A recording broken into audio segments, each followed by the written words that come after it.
नागपूरमधून एक मोठी बातमी येते। नागपूर जिल्ह्यातल्या काटोलमध्ये सकाळी एक भीषण स्फोट झालाय आणि या स्फोटात तब्बल 12 जणांचा मृत्यू झालाय। काटोल तालुक्यामधल्या राऊळगाव जवळच्या एसपीएल कंपनीत हा स्फोट झालाय। स्फोटकं बनवणाऱ्या कंपनीत हा स्फोट झालाय। यामध्ये 15 जण जखमी झाल्याची माहिती कळतेय।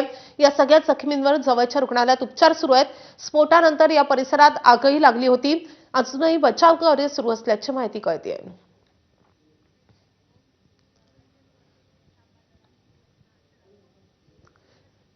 नागपूरवरून आपले प्रतिनिधी रजत वशिष्ठ आपल्या सोबत आहेत। रजत, ही आग नेमकी कशामुळे लागली आहे आणि घटनास्थळी नेमकी काय परिस्थिती आहे?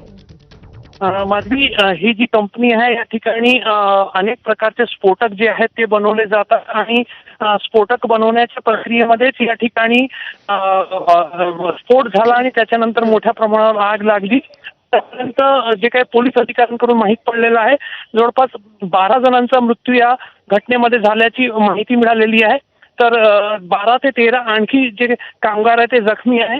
मोठ्या प्रमाणावर सध्या या तणावाची परिस्थिती आहे, कारण आजूबाजूचे जे गावातले कामगार आहेत ते या ठिकाणी कामावर होते आणि सगळे लोक आपल्या आप सोक्या काळजीने या ठिकाणी पोहोचलेले आहेत। जे 12 जण दगावले आहेत तर त्यांची माहिती कळू शकलेली आहेत का? ते नेमके कोण होते? माधवी, या ठिकाणी स्फोट भीषण होता की सध्या ओळख पटवणं जे आहे ते शक्य होत नाही पोलिसांना आणि बचाव पथकाला। सध्या जे काही जखमी आहे त्यांना तातडीने रुग्णालयात पाठवणे याची प्रक्रिया जी आहे ती चालवली जात आहे आणि त्या माध्यमातून जे काही मृतदेह बाहेर निघत आहेत त्यांनाही रुग्णालयाच्या दिशेने पाठवलं जातं। त्यामुळे सध्या ओळख पटली जी आहे, जे मृत आहेत त्यांची ओळख पटलेली नाही। मात्र पोलिसांकडून किंवा या कंपनीच्या अधिकाऱ्यांकडून या स्फोटाचं नेमकं कारण कळू शकलंय का? माधवी, अद्यापपर्यंत तरी स्फोटाचं कारण समजू शकलेलं नाही। मात्र सकाळी 7:10 सुमारास स्फोट जो आहे तो पहिल्यांदा झालेला होता आणि त्याच्यानंतर थोड्या वेळानंतर काही आणखी स्फोट झाल्याची माहिती जी आहे ती प्रत्यक्षदर्शींनी दिलेली आहे आणि या स्फोटांमुळे त्या ठिकाणी आगही मोठ्या प्रमाणावर लागली। सध्या घटनेची माहिती कळताच वरिष्ठ पोलीस अधिकारी आणि जिल्हाधिकारी आणि इतर प्रशासनिक अधिकारी या ठिकाणी पोहोचले आणि बचाव कार्य जे आहे ते प्राधान्याने केलं जात आहे। नागपुरातून आणि मोठ्या प्रमाणात ॲम्ब्युलन्स आणि फायर ब्रिगेडच्या गाड्या सुद्धा या ठिकाणी दाखल होत आहे आणि सध्या प्रशासनाचा सर्व जोर बचाव कार्यावर आहे, कारण जे जखमी आहेत त्यांना बाहेर काढून तात्काळ रुग्णालयात दाखल करण्याच्या कामाला प्राधान्य जो आहे तो दिला जात आहे। रजत, जिथे ही घटना घडलेली आहे हा कारखाना नेमका कुठल्या परिसरात होता? आजूबाजूचा परिसर कसा आहे? तिथे रहिवासी भाग आहे का? काय परिस्थिती आहे तिथली? नाही, ही एसपीएल नावाची कंपनी आहे आणि हे नागपूर जिल्ह्यातील ग्रामीण भागामध्ये राऊळगाव नावाचा जो ठिकाण आहे त्या भागामध्ये ही कंपनी स्थित आहे आणि साधारणपणे बारूद पासून स्फोट तयार करणाऱ्या सर्व कंपन्या जे या परिसरामध्ये आहेत ते जंगल परिसर जो आहे त्यामध्ये आहेत। काही छोटे छोटे गावं अवतीभोवती आहेत आणि या बारूद कंपन्यांच्या स्फोटक निर्माण करणाऱ्या कंपन्यांच्या अवतीभोवती मोठ्या प्रमाणावर एक बफर झोन ठेवावा लागतो।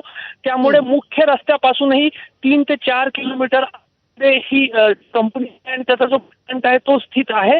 त्यामुळे जे आजूबाजूचे जे गावं आहेत निश्चित स्वरूपात त्यांना कुठलाही धोका नाही। मात्र त्या आजूबाजूचे जे गावं आहेत तिथले जे कामगार या ठिकाणी कामावर असतात त्यांनाच या संपूर्ण स्फोटाची क्षती जे कामावर होते त्यांना पोहोचल्याचं दिसून येत आहे। रजत, आपण दृश्यांमध्ये पाहतोय काही आजूबाजूच्या गावातले लोकही जमा झालेले आहेत। या लोकांकडून काही कळू शकलंय का? नेमकं काय घडलेलं होतं? त्यांच्यापर्यंत स्फोटाचे आवाज आले होते का?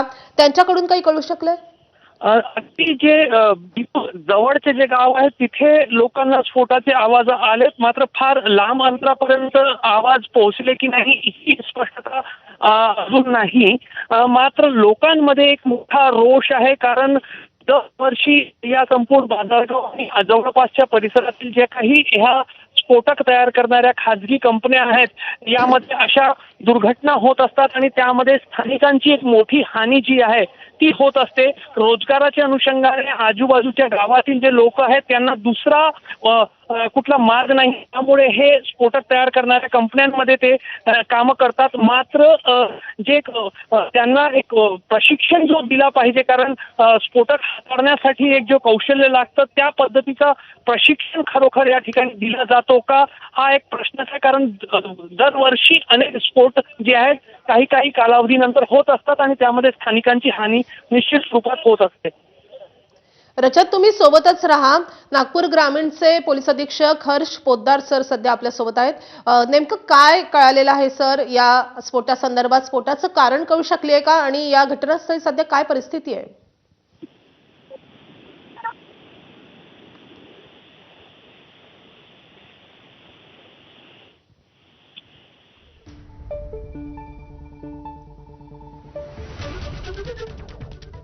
तर आपण पोलीस अधीक्षकांसोबत संवाद साधण्याचा प्रयत्न करतोय, त्यांच्याकडून माहिती जाणून घेण्याचा प्रयत्न करणार आहोत. नागपूरच्या काटोलमध्ये